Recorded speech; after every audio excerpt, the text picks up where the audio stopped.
ஜெய் ஸ்ரீராம். தினமும் அற்புதம் தரும் ஆலயங்கள் பகுதியில் இன்று நாம் காணவிருக்கும் திருத்தலம் ஒரு மலை. சபரிமலைக்கு மாலையிட்டு செல்பவர்களை பார்க்கும் பொழுது சில மனசு ஆசைப்படும், ஐயப்ப மலையை தரிசிக்க வேண்டும். எப்படியெல்லாம் இருக்குது, அங்கே போகக்கூடிய ஒவ்வொருத்தரும் போயிட்டு வந்து சொல்லக்கூடிய கதைகள் நமக்கு ஆச்சரியப்பட வைக்கும். மனம் ஆசைப்படும். அந்த மாதிரி திருவண்ணாமலை கிரிவலம் செல்லும் பொழுது நம்ம பக்கத்து வீட்டில் எல்லாத்தையும் கேட்கும் பொழுது நாங்களும் இந்த மாதம் வரோம், கூட்டிகிட்டு போங்க என்ற ஒரு ஆசையை கிளப்பும். இதுபோன்று அற்புதம் தரும் ஆலயங்கள் பகுதியில் நிறைய ஆலயங்களை நாம் தரிசித்திருக்கிறோம். இன்னைக்கு பார்க்க போகிற மலை ஒரு அற்புதமான மலை. இந்த மலையை பற்றி சொல்கிறதுக்கு முன்னாடி இந்த மலை எத்தனை ஆண்டு காலம் பழமை வாய்ந்தது. 1000-2000 ஆண்டுகளுக்கு முற்பட்ட திருத்தலம். இந்த திருத்தலத்தில் என்ன சுவாமி மகிமைன்னு கேட்டால், கைலாயத்தில் இருக்கக்கூடிய சிவபெருமான் முதலில் தெற்கே வந்த பொழுது தன்னுடைய திருவடியை பதித்த முதல் திருத்தலம் ஆசையாக இருக்கிறது அல்லவா? அப்படி ஒரு திருத்தலம் தமிழ்நாட்டில் இருக்கிறது. அதுவும் திருவண்ணாமலை மாவட்டத்தில் கடலாடி என்னும் இடத்தில் இத்திருத்தலம் பர்வதமலை. இந்த மலையில தான் முதல்ல கைலாயத்திலிருந்து வந்த சிவபெருமான் தன்னுடைய பாதத்தை பதிச்ச இடம். ஓம் நம சிவாய. ஓம் நம சிவாய. ஓம் நம சிவாய. ஓம் நம சிவாய. ஓம் நம சிவாய. ஓம் நம சிவாய. இங்கே சுவாமியினுடைய பெயர் மல்லிகார்ஜுன சுவாமி என்று பெயர். அன்னையினுடைய பெயர் பிரம்மராம்பாள் என்று அழைக்கக்கூடிய சக்தி வடிவமாக காட்சி தருகிறார். இந்த மல்லிகார்ஜுன சுவாமியை பார்க்கிறதுக்கு கண் கோடி வேண்டுங்க. என்ன காரணம் என்றால், அன்னையை தரிசிப்பதற்கு சபரிமலை என்ற வார்த்தையை நாம் பயன்படுத்தினோம். சபரிமலைக்கு போகிறவங்க என்னென்ன எடுத்துகிட்டு போவாங்க? தட்டு, டார்ச் லைட்டு, பெட்ஷீட்டு, அங்கே தங்குவதற்கேற்ற வசதிகள், இது போன்ற அடிப்படை தேவைக்கான அனைத்தையும் இந்த பர்வதமலைக்கு செல்பவர்கள் எடுத்து செல்ல வேண்டும். இந்த பர்வதமலை தரிசனம் என்பது மனிதனுடைய 6 ஆதாரங்கள் என்று சொல்லக்கூடிய 6 வகையான ஆதாரங்களிலிருந்து எப்படி ஒரு மனிதன் ஆஞ்ஞை வரை, சுவாதிஸ்தானம், மணிப்பூரகம் என்று சொல்லக்கூடிய 6 வகையான ஆதாரங்களிலிருந்து மேலேறி ஆஞ்ஞையை எப்படி ஒரு மனிதன் தரிசனம் செய்கிறானோ, அதுபோன்று 6 விதமான மலைகளை கடந்து இந்த ஆலயத்தை சென்றடைய வேண்டும். இங்கே அமாவாசையானாலும் கூட மலையிலிருந்து கீழ் அடிவரை ஒரு சிறிய வெளிச்சம் தெரிகிறது. அதில் நடந்து செல்ல முடியும். மலை என்றவுடன் நம்முடைய மனதில் தோன்றுவது சித்தர்கள், ஞானிகள், தவயோகிகள் இம்மலையில் இன்றும் இருந்து நம்பிக்கையுடன் செல்பவர்களுக்கு காட்சி தருகிறார்கள். அது அனைவருடைய புண்ணியம். இங்கே மலர்களின் மனம் மந்திர ஒலியை பரப்புகிறது.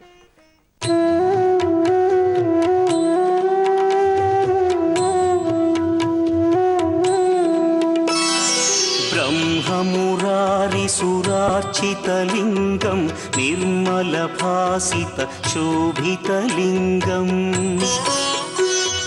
जन्मज दुःखविनाशकलिङ्गं तत्प्रणमामि सदा शिवलिङ्गम्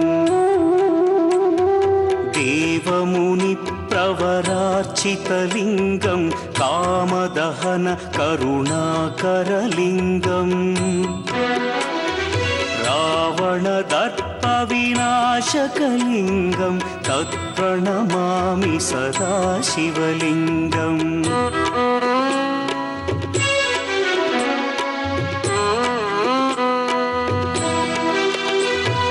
सर्वसुगन्धसुलेपितलिङ्गं बुद्धिविवर्धनकारणलिङ्गं सिद्धसुरासुरवन्दितलिङ्गं तत्प्रणमामि सदा शिवलिङ्गं कनकमहामणिभूषितलिङ्गं फणिपतिवेष्टितशोभितलिङ्गम्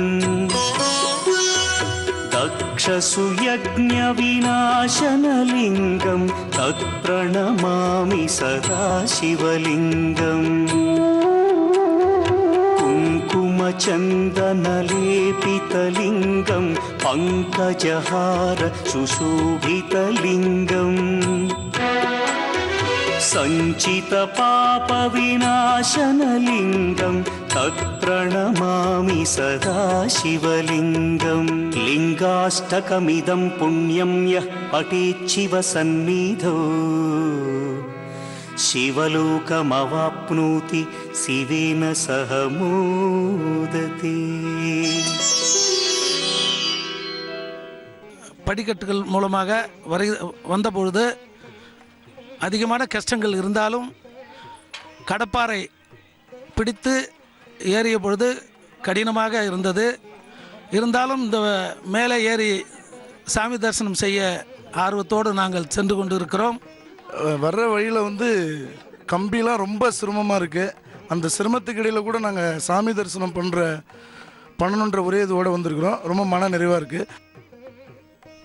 மலையின் உச்சியில் ராட்சத சூலாயுதம் தென்படுகிறது. மலையில் இருக்கக்கூடிய இந்த சூலாயுதம் மேகமூட்டங்கள் தொட்டு செல்வது போன்ற ஒரு பாவனையை கண்களால் கண்டு மகிழலாம். இந்த திருத்தலத்தில் 20 கிலோமீட்டர் சுற்றளவில் கிரிவலப்பாதை உள்ளது. இந்த கிரிவலம் வர்றவங்க இமயமலைக்கு சென்று திரும்பி வந்தால் என்ன பலன் கிடைக்குமோ அது உறுதியாக கிடைக்கும், சந்தேகமே இல்லை. எதனால் என்று கேட்டால், இறைவன் கைலாயத்தில் இருந்து வரும்பொழுது முதலடி எடுத்த தலம் என்று பேசினோம். அந்த வகையில் இத்திருத்தலம் மோட்ச திருத்தலம், ஞானம் கிட்டக்கூடிய திருத்தலம். இங்கே தீபம் ஏற்றி வழிபட்டால் மனதில் நினைத்த காரியம் நடக்கும் என்பது ஐதீகம். மனம் என்ன நினைக்குதோ அது நடக்கும். 5 தீபம் 7 தீபம் 11 தீபம், மனதில் நினைத்த காரியம் ஜெயமாக. நியாயமான விஷயமா இருந்தால் இந்த பர்வதமலையில் விளக்கேற்றி வழிபடுபவர்களுக்கு உறுதியாக காரியம் நடக்கும். ஏனென்றால் இங்கே சுனை தீர்த்தம் உள்ளது. அது மட்டும் இல்லாமல் சித்தர்களினுடைய அனுகிரகம். உங்களுக்கு ஒரு சித்தர் உங்களை அனுகிரகிச்சாரா இல்லையாங்கிற விஷயமே இங்கே தெரியும். நம் மனம் உணரக்கூடிய ஒரு மலை பர்வத மலை என்று பெயர். ஓம் நம சிவாய. ஓம் நம சிவாய. ஓம் நம சிவாய. ஓம் நம சிவாய. ஓம் நம சிவாய. ஓம் நம சிவாய. ஓம் நம சிவாய. ஓம் நம சிவாய. ஓம் நம சிவாய.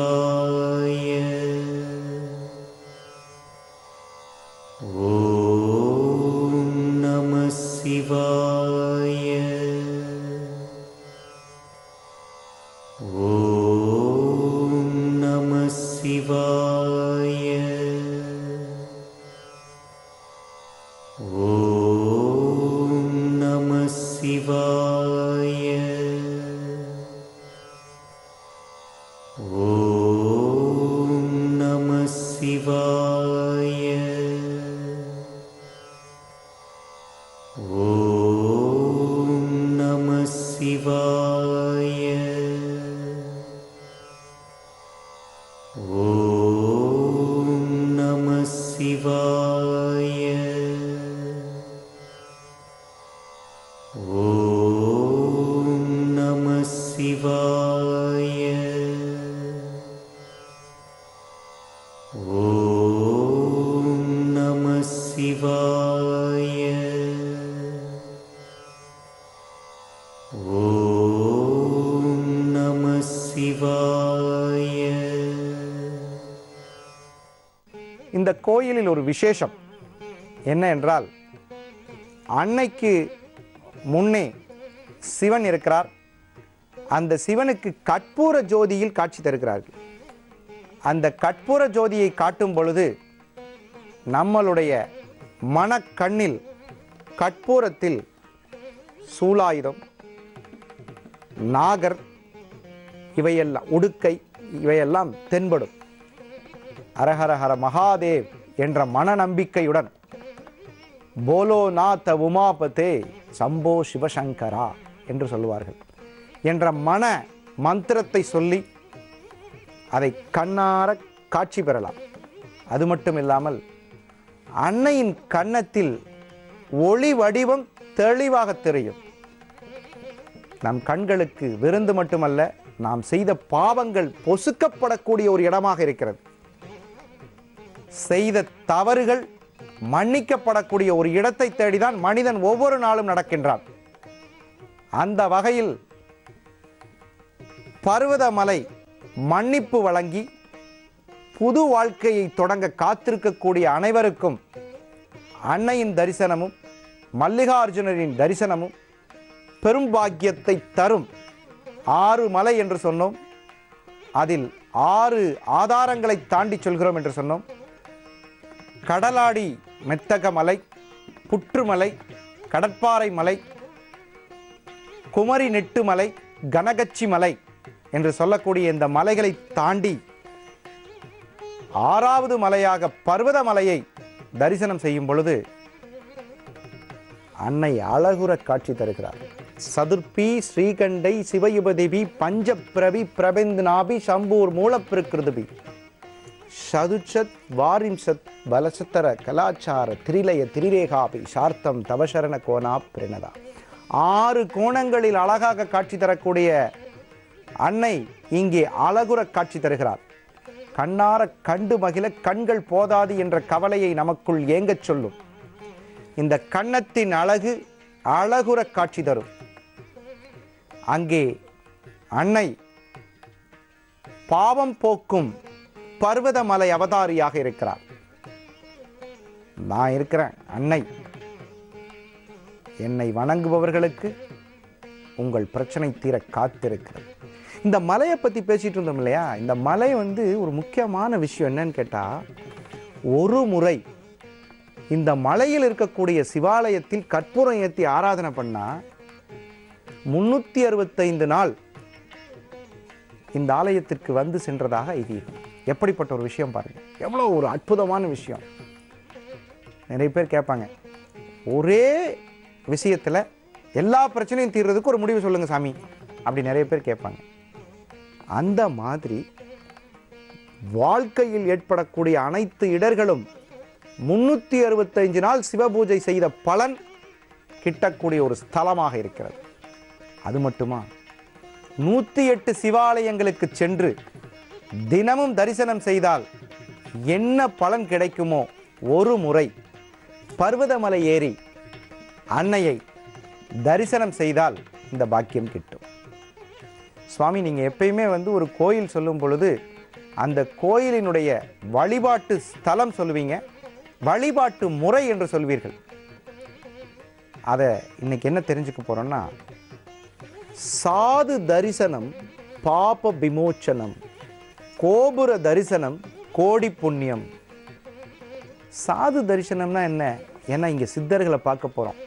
அவங்க கூட நம்ம பேச வேண்டாம், அவங்க செய்கிற தவத்தை கலைக்க வேண்டாம், அவங்களுக்கு எந்த விதமான தொந்தரவும் கொடுக்க வேண்டாம். அவங்கள பார்த்தா செஞ்ச பாவம் போயிடுச்சு.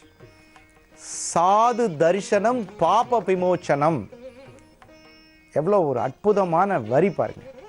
சாது என்று சொன்னால் அமைதியாக இருப்பவர் என்று அர்த்தம், சந்நியாசி என்று அர்த்தம். திருமணத்தில் இஷ்டமில்லாதவர் மட்டுமல்ல, இக பர சுகங்களை இழந்தவருக்கு பேரு சாதுன்னு பேர். அந்த சாதுவை தரிசனம் செய்வதற்கு எங்க போறது? நம்ம ஊருக்குள்ள நிறைய சாதுக்கள் வருவாங்க.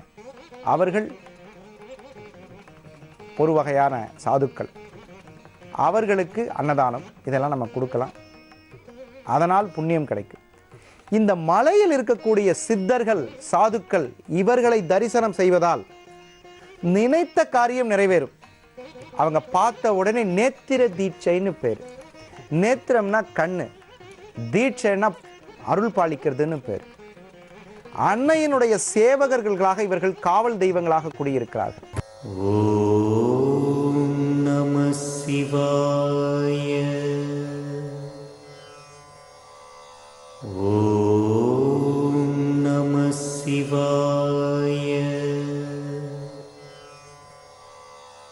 ஓம் நம சிவாய.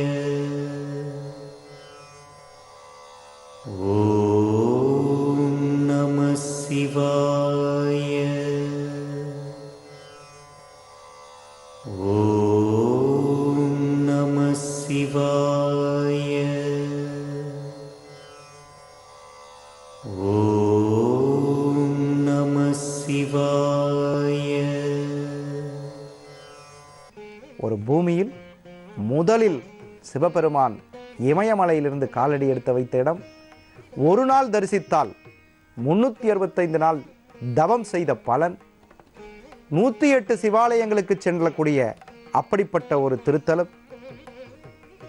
சாது தரிசனம் அத்தனையும் அடங்கிய ஒரு பர்வத மலைக்கு செல்லக்கூடிய மனம் ஏங்கும் இத்திருத்தலம் சென்றால் என்ன மகிமை!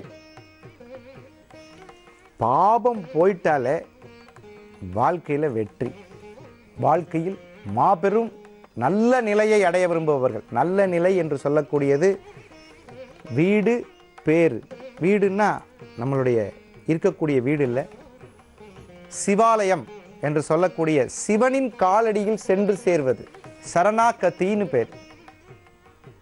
சரணாகதி அப்படின்னா எனக்கு ஒன்றுமே வேணாம், திருத்தல மகிமையில் இறைவனிடம் சென்று சேர்வதற்கான மோட்ச வழிகளில் இத்திருத்தலம் முதன்மை வாய்ந்ததாக கருதப்படுகிறது. இத்திருத்தலம் அன்னைக்கு சக்தி ஸ்தலமாக பர்வதமலை என்ற பெயரில் அழகுற அருள் பாலிக்கக்கூடிய திருத்தலமாக இருக்கிறது. நினைத்த காரியம் ஜெயமாகிறது. ஒரு காரியம் மனசில் நினச்சிட்டு இந்த காரியம் ஜெயமாகணும் அப்படின்னு வேண்டக்கூடிய அனைத்து காரிய சித்தி மலைன்னு பேர் வைக்கலாம் இந்த மலைக்கு. அப்படிப்பட்ட மலை காரிய சித்தி மலை, பர்வதமலை. தென் கைலாயம் என்று போற்றப்படுகிற இடம். ஹனுமான் சஞ்சீவமலை கொண்டு போது ஒரு பீஸ் விழுந்ததாக சாஸ்திரம் சொல்லப்படுகிறது. சரித்திர சான்று இருக்கு. இந்த நவரிமலை, படுகடாரம், அம்பாள் தவமண்டம், போகர் தவமணி இருக்கிறாரு, அகத்தியர் இந்த மலையில் தவமணி இருக்கிறாரு, குருமணி என்று தவமணி இருக்கிறாரு. சங்கராச்சாரியார் பெரியவர் இந்த மலையை பார்க்கும்போது வெறும் எங்கே பார்த்தாலும் லிங்கமாக இருக்குது, நான் பாதத்தை வைக்க மாட்டேன்னு சொல்லி வணங்கிட்டு அப்படியே போயிட்டார். அப்படி பேரும் புகழும் வாய்ந்த இந்த மலை உங்களுக்கு எல்லாம் இல்லை என்று சொல்லி இங்கே இல்லை. இங்கே தேடி வருவர்களுக்கு அத்தனை பேர்களுக்கும் எல்லாமே இங்கே நடந்து தீரும். இங்கே கல்யாணம் நடக்காதவர்களுக்கு கல்யாணம் நடக்கும். உடம்பு சுகமாக இந்த காற்றுப்பட்டோன்னு நோய் தீரும். நோய் தீர்க்கக்கூடிய மூலிகை நிறைந்த மலை இங்கே. இந்த மலை, இந்த மகிமை ரொம்ப அற்புதமான மலை. எங்கேயுமே இல்லாத ஒரு அற்புதங்கள் நடத்தி காட்டு. எந்த காரியமானாலும் இங்கே நடக்காதே கிடையாது. நீங்கள் என்ன வேண்டிக்கிட்டாலும் இங்கே நிறைவேறும். ஓம் சக்தி சிவசக்தி பருவ பராசக்தி. ஓம் நம சிவாய, ஓம் நம சிவாய, ஓம் நம சிவாய. மலை என்று சொன்னாலே கார்த்திகை தீபம். அந்த தீபம் ஏற்றக்கூடிய நாளில் இங்கே விசேஷமாக இருக்கும். ஆடி பௌர்ணமி என அம்மனுக்குரிய மலை, சித்ரா பௌர்ணமி, இந்த நாட்களில் இங்கே விசேஷம். அதிகப்படியான மக்கள் வந்து செல்வார்கள். மிகவும் உயரமான மலை. இவ்வளவு அற்புதமான ஒரு திருத்தலமாக விளங்கக்கூடிய ஸ்ரீ மகா மல்லிகார்ஜுன சுவாமியையும் பிரம்ராம்பாள் அன்னையையும் தரிசித்து நினைத்த காரியம் ஜெயமாகக்கூடிய பர்வதமலையை கண்டுகளித்தோம். இந்த மலையினால் ஏற்படக்கூடிய பயம்னு சொல்லக்கூடாது. இந்த பயம் என்ற சொல் மத வழிபாடுக்கு அப்பாற்பட்டது. பயம் போனாதான் பக்தி வரும். தெய்வங்கள் எல்லாமே சூலாயுதம், வேலாயுதம், இப்படியெல்லாம் ஆயுதம் ஏந்திய தெய்வங்களை வணங்கும் பொழுது பயம் இருக்கக்கூடாது. வெற்றி நிச்சயம். இந்த ஆலயத்திற்கு செல்பவர்களுக்கு மனதில் எண்ணிய காரிய சித்தி ஆகக்கூடிய சாது தரிசனங்களை பெற்று, சித்தர்களின் அருளாசியை பெற்று, பர்வதமலையை மனதார கண்டு வாழ்வில் ஏற்படக்கூடிய இடர்களை கலைந்து எண்ணிய காரியம் சித்தியாக பர்வதமலை சென்று வருவோம்.